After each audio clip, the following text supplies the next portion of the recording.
Hello everyone, my name is Gaurav Srivastava and this is our platform Sir Tutorial। जैसा कि पिछली video में हम लोगों ने रिटायरमेंट के चैप्टर को पूरा कंप्लीट कर लिया, ठीक है। इसमें प्रॉपर का जो पार्टनर रिटायर होता था उसका कैपिटल अकाउंट देखा गया, जो लोन अकाउंट था उसको कैसे हम लोग सेटल कर रहे थे वो भी हम लोगों ने कंप्लीट किया है। तो आज हम लोग उसी चैप्टर का जो सेकंड टॉपिक है दैट इज़ डेथ को हम लोग स्टार्ट करेंगे। एक चीज़ हमेशा समझ लीजिएगा कि जो रिटायरमेंट में आप चीज़ें पढ़ रहे हो सेम एज इट इज़ वही चीज़ें डेथ में है, बस प्रॉफिट का एक हमारे पास एडजस्टमेंट है, वो हमको अलग से पढ़ना है। उसके अलावा पूरा सेम हमारा जस्ट लाइक रिटायरमेंट है, ठीक है। तो आज से हम लोग कौन सा टॉपिक शुरू करेंगे, that is death of a partner. ठीक। अब कुछ चीज़ें यहाँ समझिए। रिटायरमेंट अगर कभी भी होता है तो एक स्पेसिफिक डेट पे होता है, लेकिन हमारी जो डेथ है वो ऑल ऑफ सडन है, कभी भी हो सकती है। तो पहली चीज़ ये याद रखिएगा कि डेथ के टॉपिक में हमारी डेट सबसे ज़्यादा इम्पोर्टेंट। ठीक।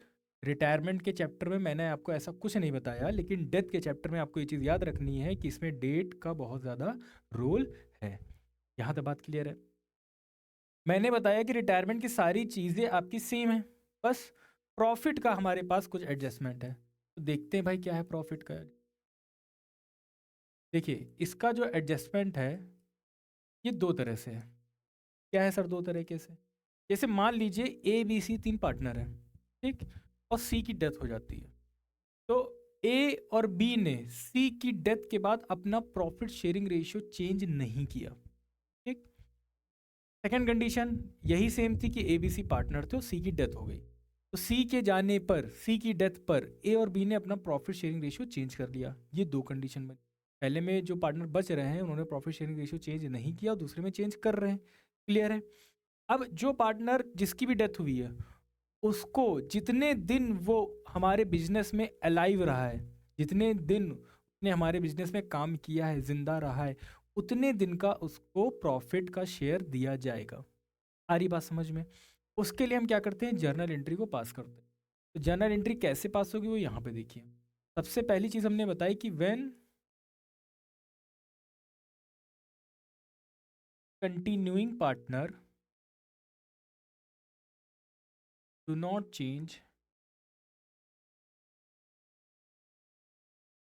देयर प्रॉफिट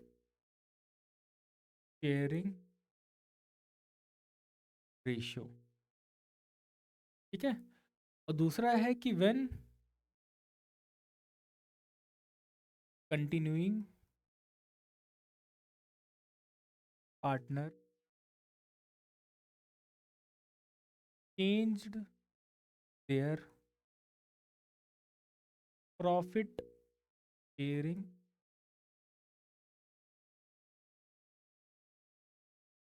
यहाँ तो बात समझ में। ठीक। अगर ऐसी कोई कंडीशन बनेगी तो आपको जर्नल एंट्री, वैसे जर्नल एंट्री दोनों केस में करनी है।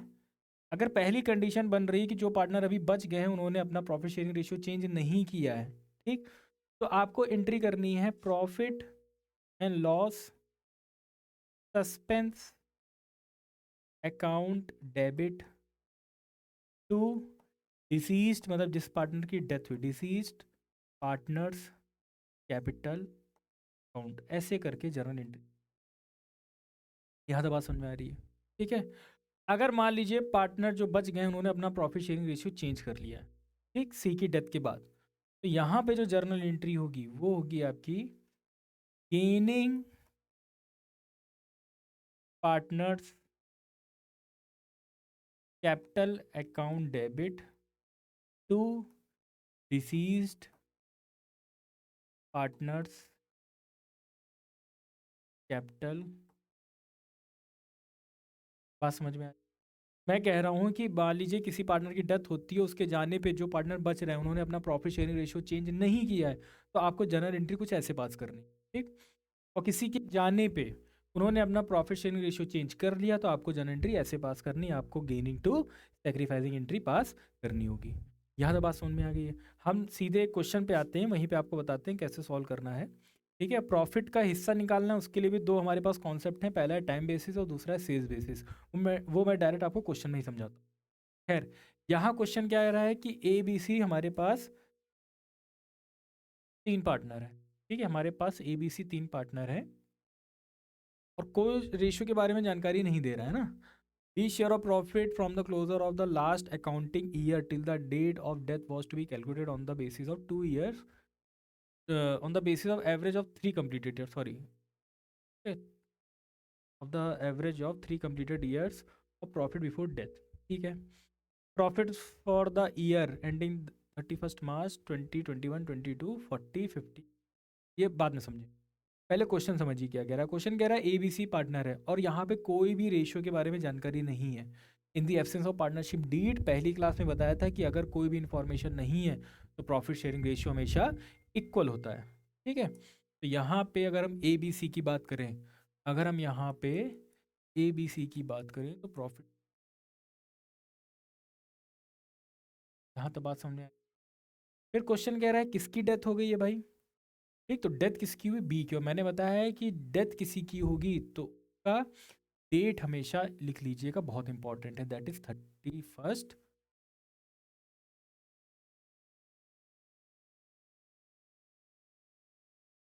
यहाँ तक बात समझ में आई? ठीक, बी की डेथ हुई है और डेट क्या थी, 31 August. B share of profit from the closure of the last accounting year till the date of his death was to be calculated on the basis of the average of 3 completed years. कह रहे हैं कि उसको जो profit का हिस्सा देना है तो पिछले 3 साल का जो भी एवरेज होगा उसमें से उसको प्रॉफिट का हिस्सा दे दिया जाएगा। तो पहले हमको निकालना है एवरेज ऑफ लास्ट 3। ठीक है, हम क्या निकालेंगे, एवरेज प्रॉफिट, ठीक, ईयर्स का। कैसे निकलता है, तीनों साल के प्रॉफिट्स को क्या करना है, ऐड कर देना। तो भाई प्रॉफिट कितना है, 40,000 है, 50,000 है, 72,000। 40,000 है, 50,000 है और 72,000 है। ठीक, and it will be divided by 3। 40 50 90 और 90 और 72 को ऐड करोगे 1,62,000 आ जाएगा। यहाँ तो बात समझ में। ठीक, तो डिवाइड करेंगे किससे, 3 से। ठीक है, कैंसिल करोगे 3 1 3 5 या 15 और 1 और 2 क्या आ जाएगा आपका 4,000। यहाँ तक बात समझ, यहाँ तक बात क्लियर है। ठीक, अब क्वेश्चन कह रहा है कि जो हमारे पार्टनर हैं पहले केस में, there is no change in the profit sharing ratio of A and C. जो पार्टनर कंटिन्यू कर रहे थे, कौन कंटिन्यू कर रहा था, ए और सी, उन्होंने अपने प्रॉफिट शेयरिंग रेशियो में बदलाव नहीं किया है, कोई भी चेंज नहीं किया है। तो हमारी एंट्री हो जाएगी profit and loss debit to be capital account. आ रही बात समझ में। लेकिन सबसे पहले बी का शेयर तो पता करें भाई। यहाँ पे जो हमारे पास आई है value, it is the average of 3 years, लेकिन हमको बी का शेयर पता करना है तो यहाँ लिखेंगे 20 शेयर इन प्रॉफिट। ये हो जाएगा 54,000 मल्टीप्लाइड बाई 1/3 और मल्टीप्लाइड बाई जितने दिन वो अलाइव रहा है। तो अप्रैल मई जून जुलाई अगस्त, दैट इज 5 मंथ। ठीक है, अप्रैल मई जून जुलाई अगस्त, तो दैट इज 5/12। यहाँ तो बात समझ में आ रही है। तो 54,000 को हमको डिवाइड करना है 3 से और 12 से और फिर मल्टीप्लाई करेंगे 5 से। 54,000 डिवाइडेड बाई 3। ठीक, तो यहाँ से तो, हाँ यहाँ से तो 18 आ जाएगा। ठीक, और अगेन अगर हम डिवाइड कर देते हैं 12 से, 12 से अगर अगेन डिवाइड कर देंगे तो ये पूरी वैल्यू कैंसिल हो जाएगी 1500। 1500 इंटू 5 करोगे तो 15 5 जा 75, हमारे पास वैल्यू आ जाएगी। ठीक, इतनी बात क्लियर है कि मतलब जो बी का शेयर आया है, 20 शेयर ऑफ प्रॉफिट जो आया है दैट इज 7,500। ठीक, यहाँ तक बात समझ में आ रही है। तो जो पहला केस है, जो हमारा पहला केस है, में हमें अगर जर्नल एंट्री पास करनी,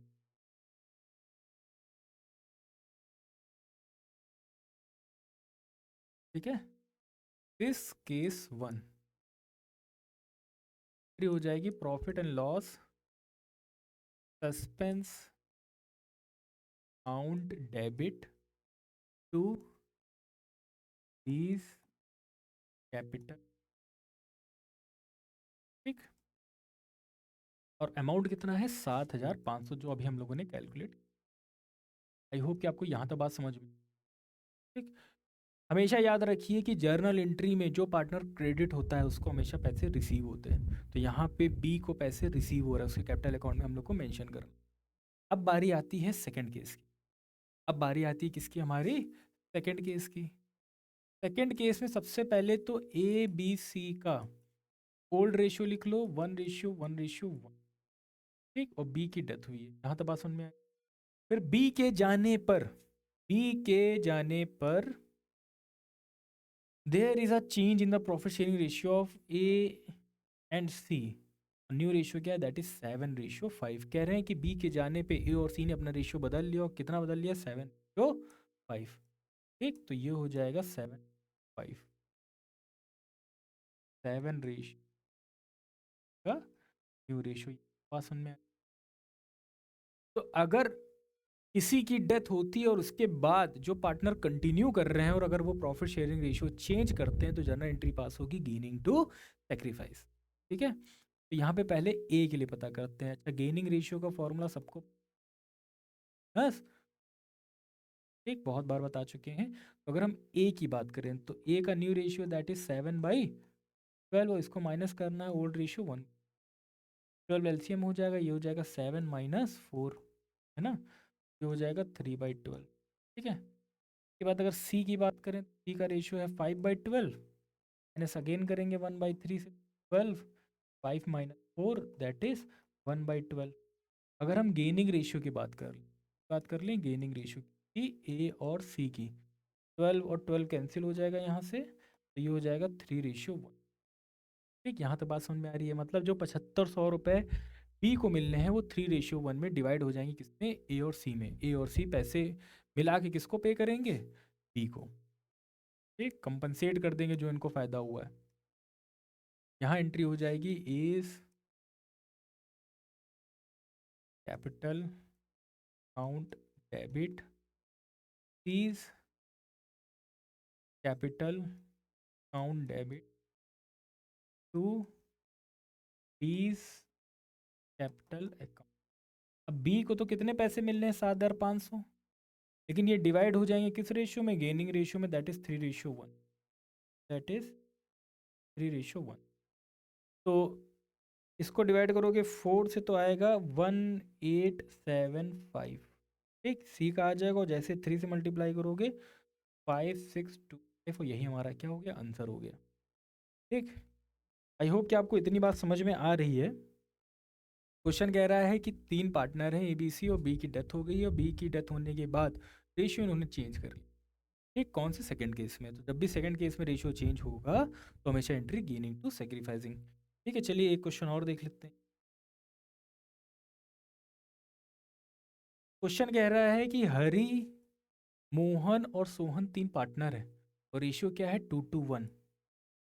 हरी, मोहन, ठीक। और क्या है, 2:1, क्या है, 2:1। ये इनका हो गया ओल्ड रेशियो। अब क्वेश्चन में चेक करिए कि डेथ किसकी हुई है। The firm closes its book on 31 March every year. Mohan died, इसकी डेथ हो रही सेकंड वाले की, मोहन, और डेट दी है दैट इज 24/8/2021, ठीक। मोहन की डेथ हो रही, ठीक है। और ये हो जाएगा 2/5, लेकिन डेट दी है 24/8/2000।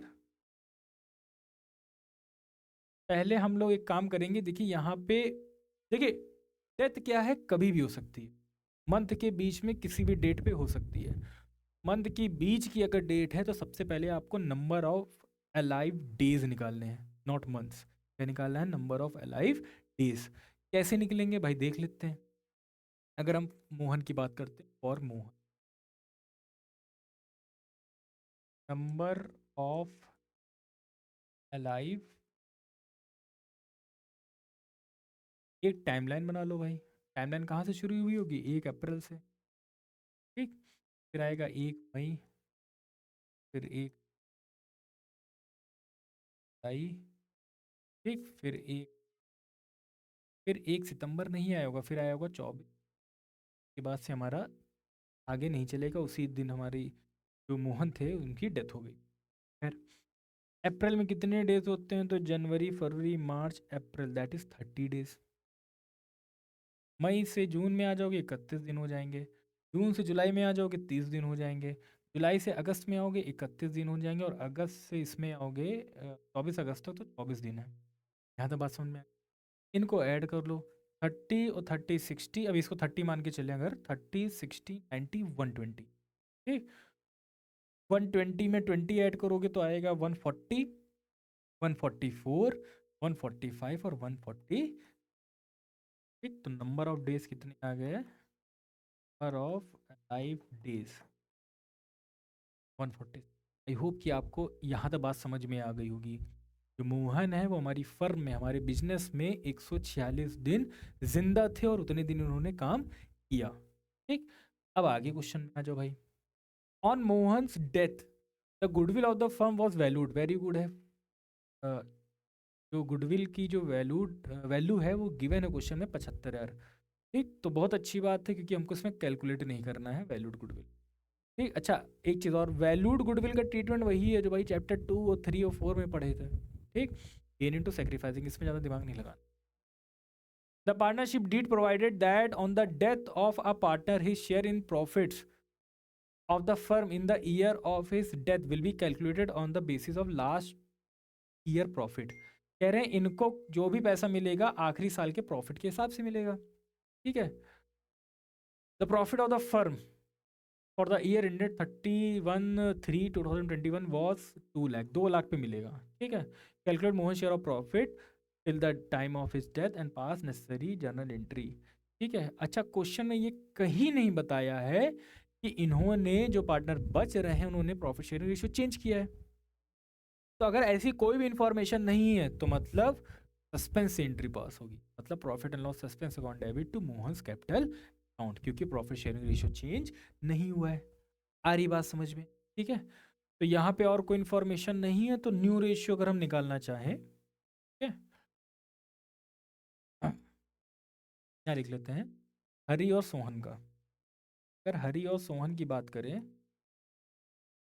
तो जो न्यू रेशियो होगा, क्योंकि इन्होंने चेंज नहीं किया तो न्यू रेशियो क्या बनेगा? 2 रेशियो। मैंने बताया कि अगर वो चेंज नहीं करेंगे तो यही क्या बन जाएगा? गेनिंग। सारी बात समझ, ठीक। तो पहले तो कुछ वर्किंग नोट कर लेते, ठीक है, फिर एंट्री पास कर लेंगे।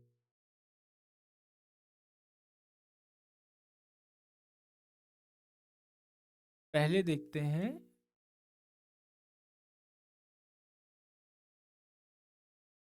ठीक। तो गुडविल का हिस्सा दिया है क्वेश्चन में, और गुडविल का हिस्सा कितना दिया है? दैट इज 75,000, हाँ, दैट इज 75,000 गुडविल का हिस्सा दिया हुआ। इसमें निकाल लो मोहन का शेयर, शेयर वैल्यूड गुडविल, ये हो जाएगा 75,000 मल्टीप्लाइड बाई मोहन का हिस्सा कितना है? 2/5, हिस्सा कितना है? 2/5 जाएगा 15, और ये हो जाएगा कितना? 1,000। यहाँ तो बात सुन में जो वैल्यूड गुडविल है उसमें मोहन का हिस्सा कितना है? 30,000 रुपये। एक चीज़ और याद रखिएगा कि जो भी गुडविल का ट्रीटमेंट होगा उसमें अलाइव मंथ या अलाइव डेज का कोई कॉन्सेप्ट नहीं लगता। जो गुडविल है उसका पूरा हिस्सा उसको दे दिया जाए। सिर्फ प्रॉफिट में आपको लास्ट में जाके M/12 करना है या डेज अपॉन 365 करना है, इसमें कुछ नहीं ऐसा करना है। सेकेंड हमारा है शेयर ऑफ प्रॉफिट। तो जो शेयर ऑफ प्रॉफिट है तो टोटल 2 लाख प्रॉफिट दिया है, 2 लाख में इसका हिस्सा कितना है? 2/5। और ये कितने दिन अलाइव रहा है? 146 डेज आउट ऑफ 360, ठीक। इसको ज़रा कैलकुलेट कर लेते हैं। हालांकि 5/1, ये 5/4, 40,000 आ जाएगा। ये हो जाएगा 40,000 multiplied by 2 multiplied by divided by 360, ये हो जाएगा 32। हमको जनरल एंट्री पास करनी, ठीक। गुडविल में उसका हिस्सा 30,000 है जो गेन इनटू सेक्रीफाइसिंग में डिवाइड होगी, ठीक। और प्रॉफिट में उसका हिस्सा है 32,000। Profit multiplied by his share multiplied by जितने दिनों लाइफ था, ठीक। अब जर्नल एंट्री पास कर लेते हैं भाई, लास्ट का जो हमारा बस है।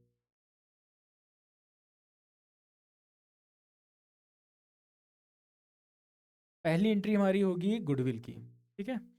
तो गुडविल में गेन कौन कर रहा था? हरी और सोहन। गेन कौन कर रहे थे हमारे? हरी और सोहन, है ना। हरी और सोहन गेन कर रहे थे 2:1 में।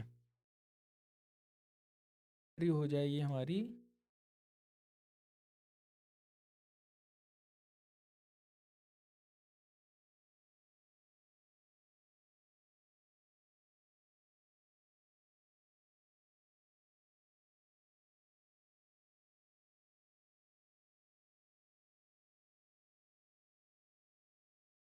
ठीक। हरी और सोहन क्या हो रहे हैं? गेन कर रहे हैं, तो ये डेबिट होंगे।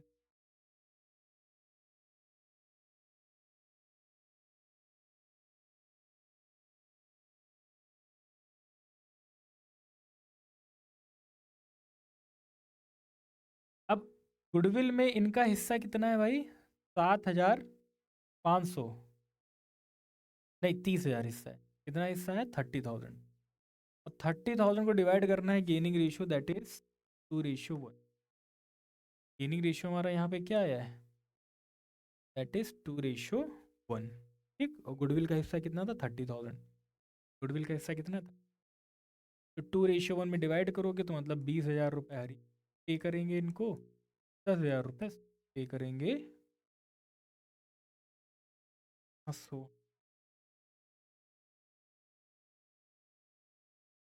आ रही बात समझ में? दूसरी जर्नल एंट्री नॉर्मल है, profit and loss suspense account debit to Mohan's के। इतना पैसा आया था 32,000, तो 32,000 रुपये को मिल जाए, ठीक। अगर इन्होंने प्रॉफिट शेयरिंग रेशियो चेंज किया होता तो यहाँ पे सेम ऐसी एंट्री होती, गेनिंग टू सेक्रीफाइस। सेक्रीफाइस कौन कर रहा है? जो पार्टनर जिसकी भी डेथ हो रही है। तो अभी मैंने टॉपिक आपको क्या बताया है कि जब भी डेथ होगी तो प्रॉफिट में थोड़े से चेंजेस हैं। आपको प्रॉफिट को कैलकुलेट करना है, उसमें उसका शेयर निकालना है। शेयर जितने दिन वो अलाइव था उतने दिन का ही निकालना है, ठीक। आज हमने आपको टाइम बेसिस एक तरह से पढ़ाया है, ठीक है। टाइम बेसिस वही जो पुराना हम लोग तरीका था वही होता है, जितना अमाउंट होता है जो उसका शेयर होता है जितने मंथ वो अलाइव होगा उससे निकाल देंगे। नेक्स्ट क्लास में सेल्स बेसिस पे पढ़ा देंगे, वो अलग से आएगा, ठीक है। यही हमारा टाइम बेसिस था। और अगर प्रॉफिट शेयरिंग रेशियो चेंज नहीं हो रहा है, जो पार्टनर कंटिन्यू कर रहे हैं, तो profit and loss suspense account debit to deceased partner capital account पहली एंट्री हो जाएगी। और अगर उन्होंने अपने प्रॉफिट शेयरिंग रेशियो चेंज कर लिया है तो गेनिंग टू सेक्रीफाइस या gaining to deceased partners capital account, ठीक। मैंने इस टॉपिक के आपको 2 क्वेश्चन कराए हैं, ठीक। और अगर कहा जाए तो ये आपका किस पे था? टाइम बेसिस, ठीक। लिखने की ज़रूरत होती नहीं क्योंकि हम लोग बचपन से ये टाइम बेसिस ही पढ़ते हैं, ठीक है। सेल्स बेसिस जब पढ़ाऊंगा तो सेल्स के अकॉर्डिंग प्रीवियस ईयर की सेल, करंट ईयर की सेल होगी, उसके बिहाफ पे हम लोग निकालते हैं प्रॉफिट का। फिर आज के लिए इतना ही। Thank you so much.